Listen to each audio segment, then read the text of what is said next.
American military experts looked at Soviet missile designs in the 1950s and laughed.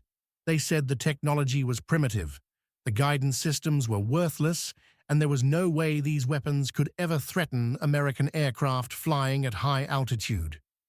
Then on May 1, 1960, one of those primitive missiles blew a U-2 spy plane out of the sky at 70,000 feet and changed everything we thought we knew about air defense. The Cold War wasn't just fought with spies and propaganda.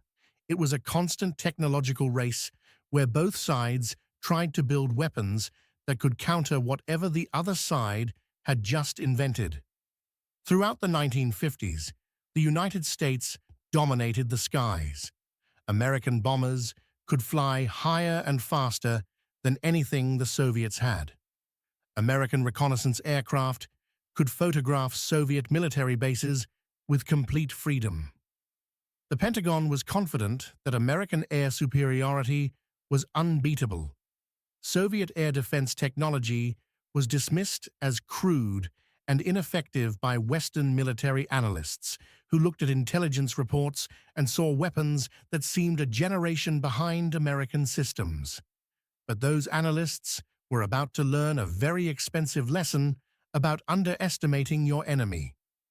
In the early 1950s, the Soviet Union had a crisis. They could build tanks, artillery, and ground forces that rivaled or exceeded anything the West had. Their army was massive and battle-tested from World War II. But when it came to defending their airspace against high-altitude bombers and reconnaissance aircraft, they were basically helpless. American B-29 and B-50 bombers, and later the B-52, could fly at altitudes where Soviet fighters struggled to reach them. The fighters the Soviets had in the early 50s, like the MiG-15 and early MiG-17S, were excellent aircraft for their time, but they had service ceilings around 50 to 55,000 feet. That sounds high, but American strategic bombers were designed to operate above 40,000 feet, and newer reconnaissance aircraft were pushing even higher. The MiGs could sometimes reach these altitudes in perfect conditions, but by the time they climbed that high, they were barely maneuverable, low on fuel, and the bombers had usually already passed by. Anti-aircraft artillery was even more useless. The heavy flak guns that had been so deadly during World War II couldn't reach targets above 30,000 feet effectively. You could shoot at high-altitude aircraft all day long and never hit anything. The shells would explode thousands of feet below the target, completely wasting ammunition. Soviet military planners knew this was unacceptable. If war broke out between NATO and the Soviet Union, American bombers carrying nuclear weapons would fly over Soviet cities at high altitude, and there would be nothing stopping them. Soviet cities would be destroyed while Soviet fighters and anti-aircraft guns sat on the ground, unable to do anything about it.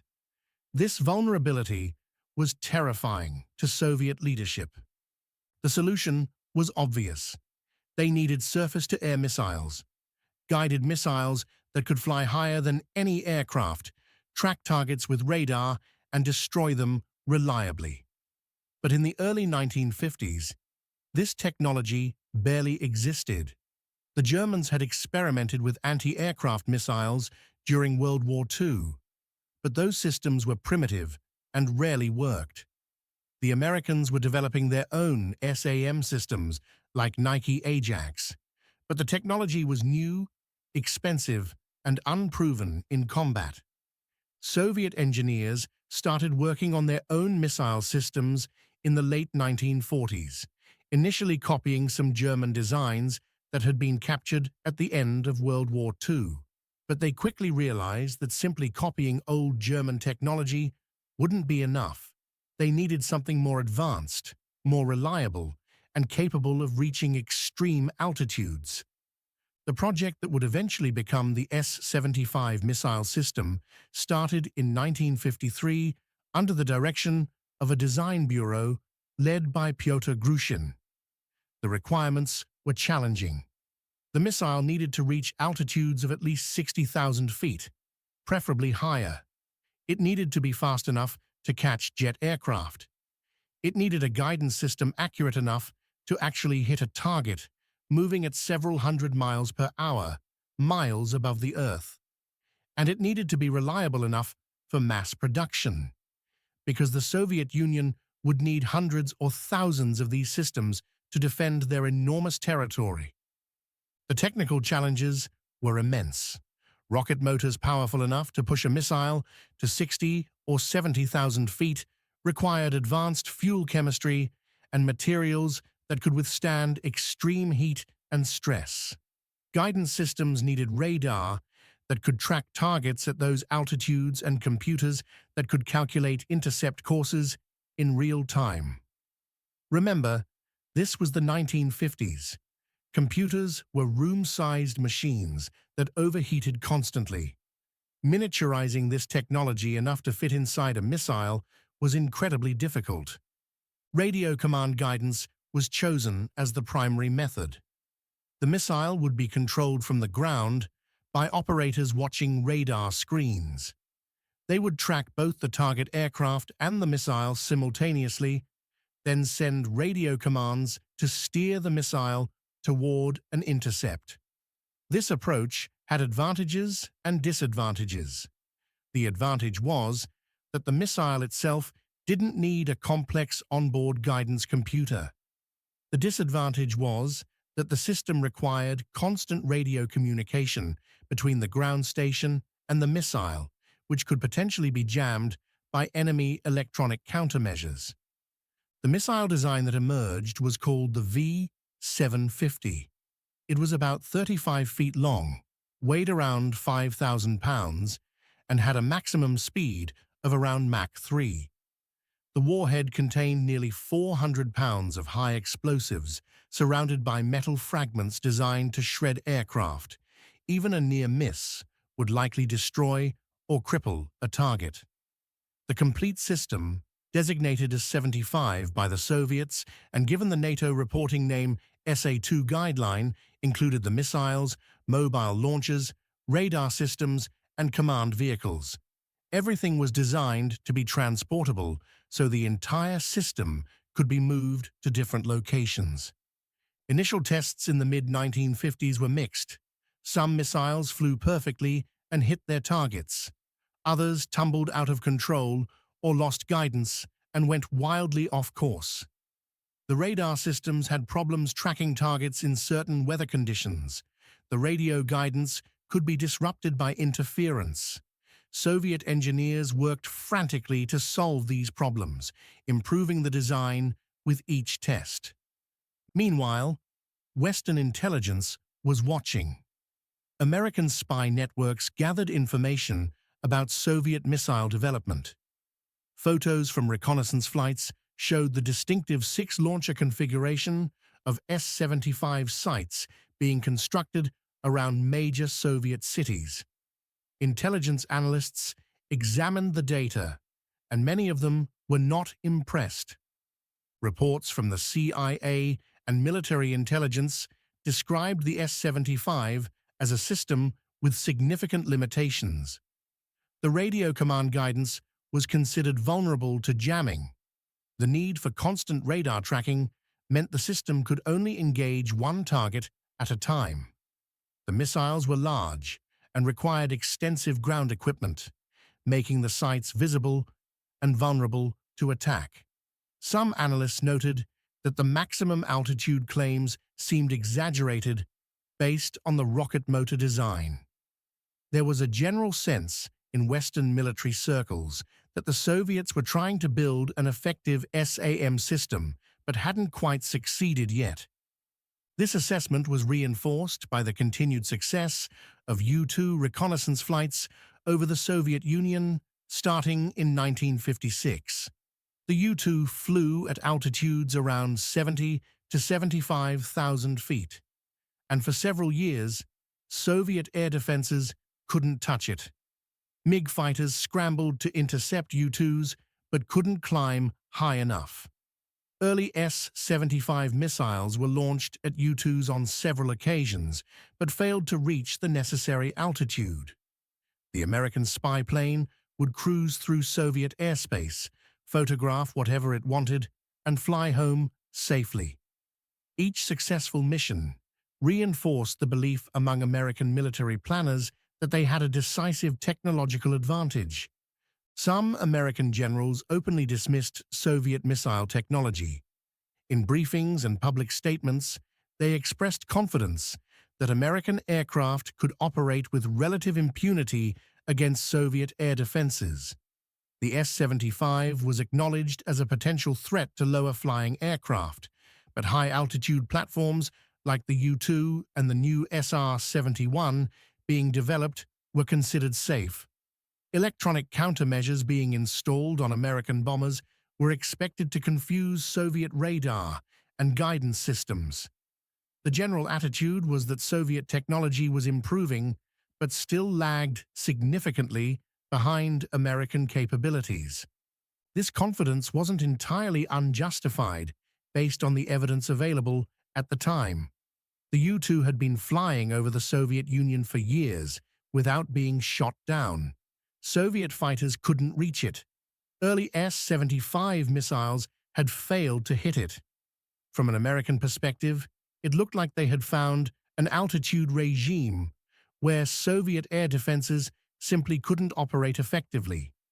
What American analysts didn't fully appreciate was how rapidly Soviet engineers were improving the S-75 system based on what they learned from each failed attempt to shoot down a U-2.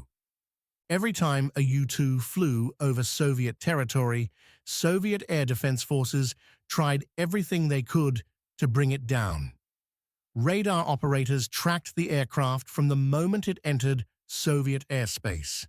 Fighter pilots pushed their MiGs to maximum altitude, trying desperately to climb high enough for a gun or missile shot. S-75 crews launched missiles, hoping to score a hit or at least force the intruder to turn back. And every time they failed, Soviet engineers analyzed what went wrong. They collected data from radar tracking. They examined telemetry from missiles that were launched. They interviewed pilots and ground crews. They studied the flight paths the U-2s took and tried to predict where future missions might go. This information was fed back into the S-75 development program, leading to continuous improvements in the system.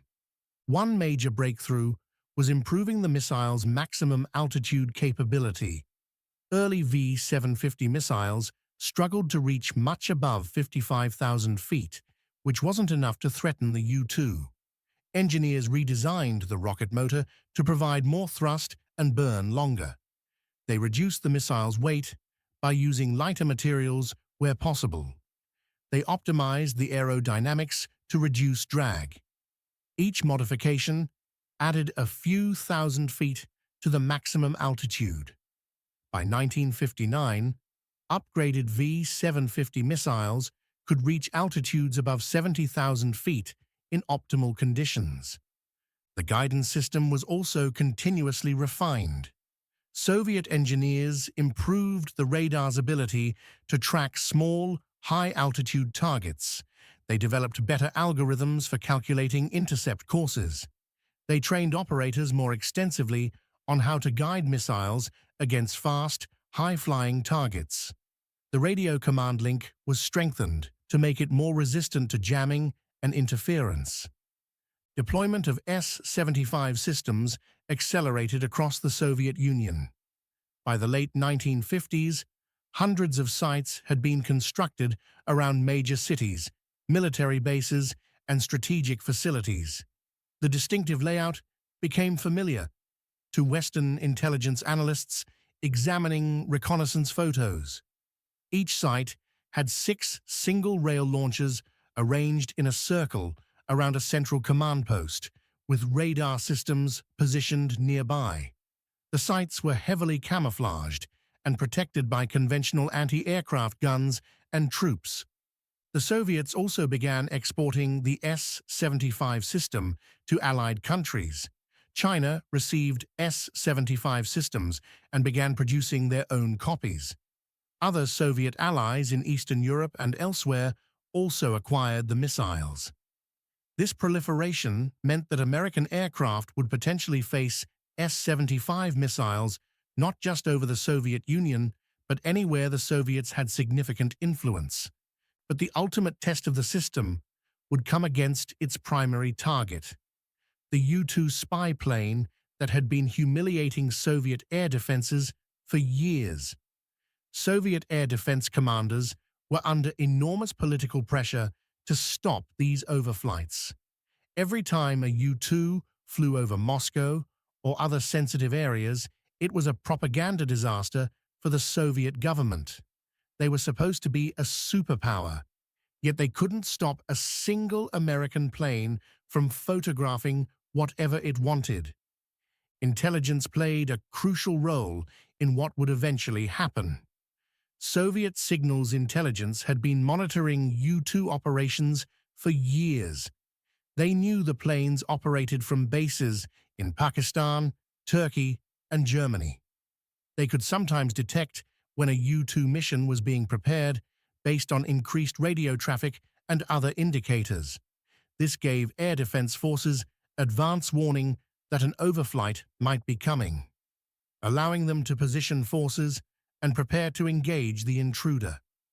By early 1960, the pieces were falling into place.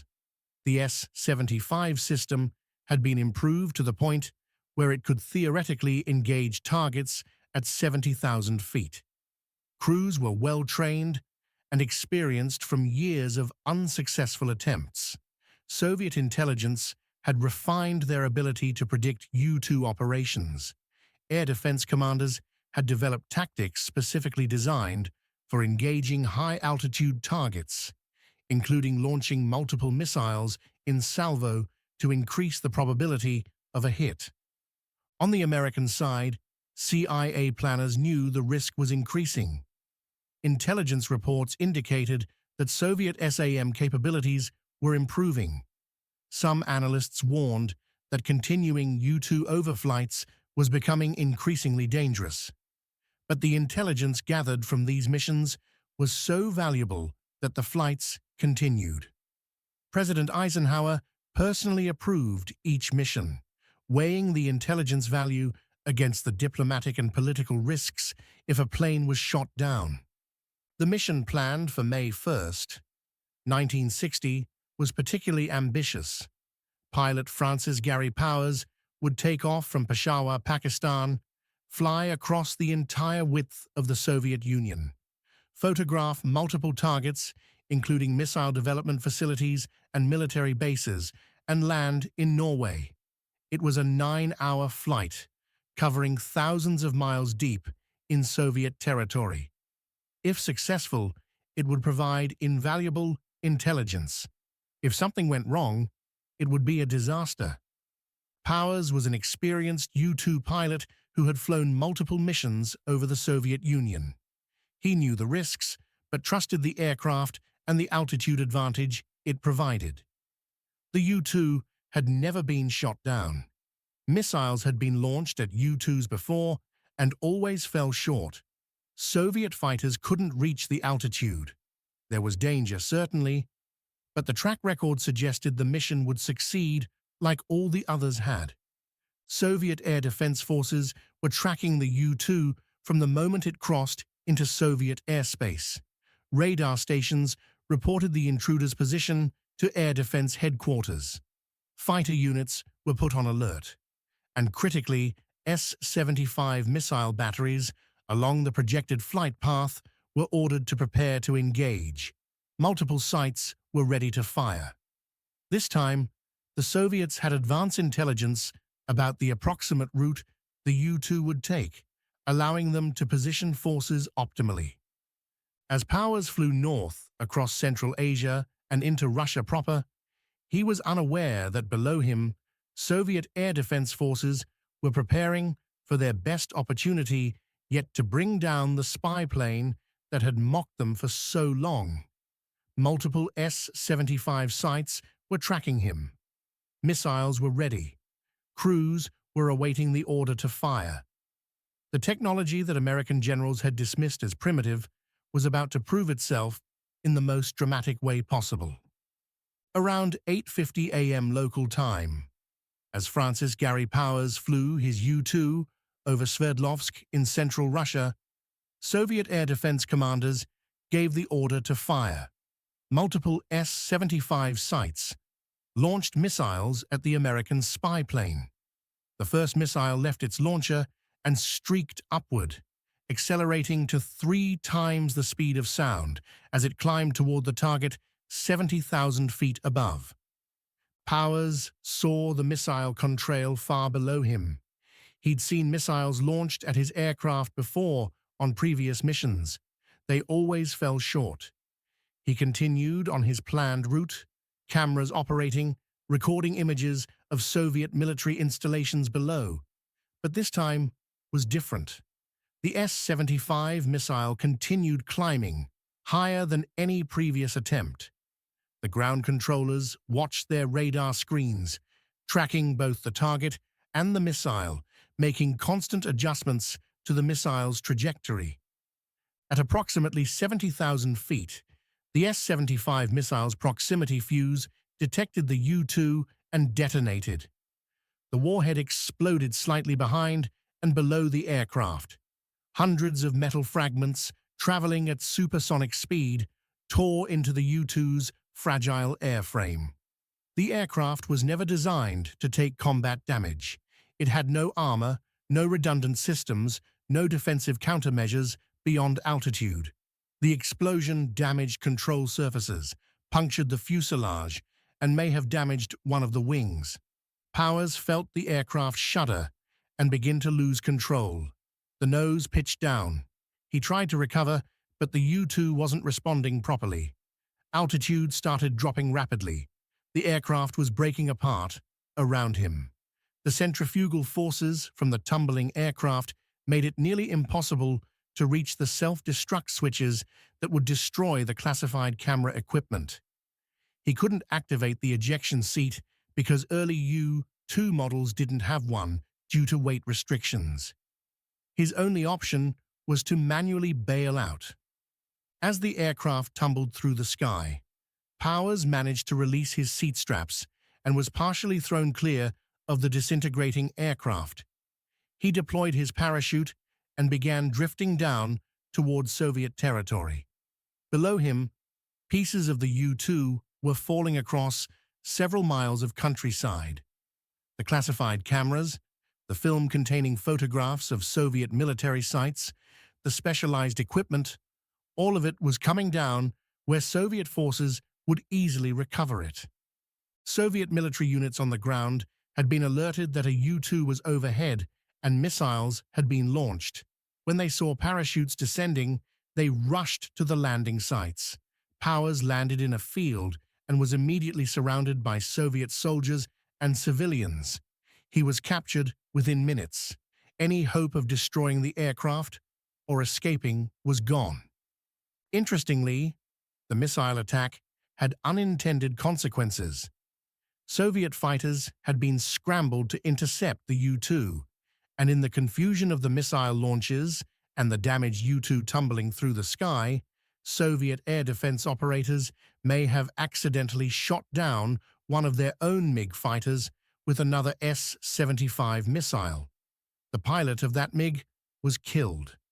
This hasn't been definitively confirmed by all sources, but several accounts suggest fratricide occurred during the chaos of the engagement.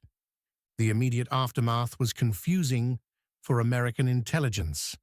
When Powers failed to arrive in Norway on schedule, CIA and Air Force officials initially hoped he might have made an emergency landing somewhere else.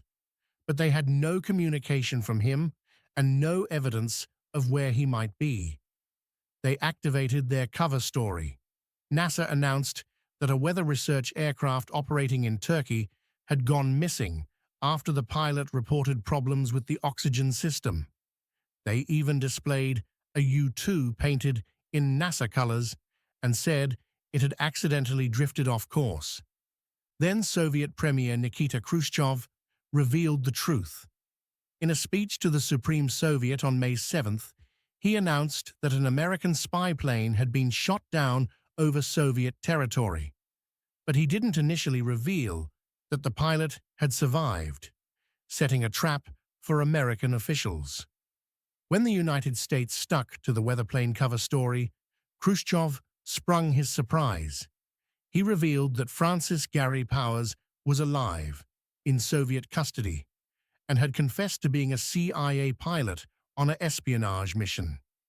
Khrushchev also displayed wreckage from the U-2, including the intact reconnaissance cameras and undeveloped film showing Soviet military installations.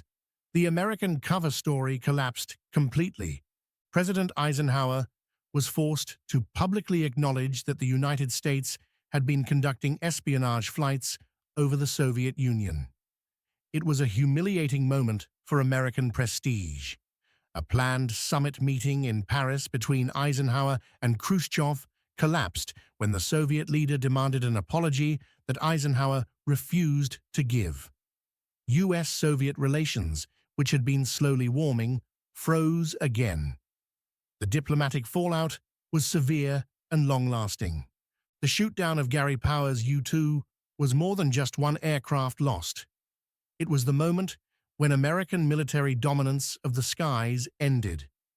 The S-75 missile system, that Western experts had dismissed as primitive, had proven it could reach altitudes that were supposed to be safe. No American aircraft was untouchable anymore. The implications rippled through military planning on both sides. The United States immediately suspended U-2 overflights of the Soviet Union. The risk was now too high. Future reconnaissance would have to rely on satellites, which were just becoming operational, and on developing aircraft that were even faster and higher flying than the U-2. This eventually led to programs like the S-75 Blackbird, which combined extreme altitude with Mach 3 speed, making it nearly impossible to intercept. But the S-75 was years away from deployment. In the meantime, American strategic bombers that formed the backbone of nuclear deterrence were suddenly vulnerable. The B-52 bombers that were supposed to penetrate Soviet airspace in the event of war flew at altitudes well within S-75 range. If the S-75 could kill a U-2 at 70,000 feet, it could definitely kill a B-52 at 40,000 feet. This forced a complete rethinking of bomber tactics and led to development of electronic countermeasures, low-altitude penetration tactics, and eventually cruise missiles that could be launched from outside SAM range. The S-75 system became one of the most widely produced and successful air defense missiles in history. The Soviet Union built thousands of them. They exported the system to dozens of countries, and the S-75 went on to shoot down aircraft in nearly every major conflict for the next 3 decades. During the Vietnam War, North Vietnamese S-75 batteries shot down numerous American aircraft, including more U-2s, forcing American pilots to develop elaborate tactics to evade the missiles. In the Middle East conflicts of the 1960s and 70s, Egyptian and Syrian S-75s shot down Israeli aircraft. The system proved effective again and again. American and NATO air forces spent enormous resources developing tactics and technology to counter the S-75 and its successors. Wild Weasel missions, where specialized aircraft hunted SAM sites, became a crucial part of air warfare doctrine. Electronic warfare aircraft were developed specifically to jam Soviet radar and missile guidance systems. Anti-radiation missiles that homed in on radar emissions were designed to destroy SAM sites. The entire science of suppression of enemy air defenses grew out of the need to counter the S-75 and similar systems. Francis Gary Powers became the center of controversy after his capture. He was put on trial in Moscow in August 1960, convicted of espionage and sentenced to 10 years in prison. In February 1962, he was exchanged for Soviet KGB Colonel Rudolf Abel in a prisoner swap on the Glienicke Bridge in Berlin. When Powers returned to the United States, he faced criticism from some quarters. Questions were raised about why he hadn't destroyed the aircraft and why he had survived to be captured when he could have taken a suicide pill provided to U-2 pilots. Powers defended his actions, saying he followed his training and did what he could in an impossible situation. Decades later, after his death, in 1977, he was posthumously honored with medals recognizing his service. The criticism he faced was largely unfair. He was flying a mission approved at the highest levels of government in an aircraft that was shot down by a weapon his own government had assured him couldn't reach him. The story of the S-75 shooting down the U-2 is a lesson about the dangers of underestimating your opponent. American military experts looked at Soviet technology and saw crude copies of Western designs. They saw systems that didn't work as well in tests. They saw a technological gap and assumed it would remain permanent. What they failed to account for was how quickly a determined adversary could close that gap when they focused all their resources on solving the problem. Soviet engineers didn't need to build a perfect missile system. They just needed to build one that was good enough to reach 70,000 feet and get close enough to a target to destroy it. They did that through incremental improvements, learning from every failure and refusing to accept that American aircraft were untouchable. When the moment came, their primitive missile worked exactly as designed. That U-2 being blown out of the sky over Sverdlovsk changed the Cold War. It ended the era of American aerial supremacy. It validated Soviet air defense technology and started an arms race in electronic warfare and countermeasures that continues today. And it taught military planners on both sides that technological advantages are always temporary. Whatever edge you have today, your enemy is working right now to neutralize it. The generals who laughed at Soviet missiles learned their lesson the hard way. Subscribe for more Cold War history that changed everything.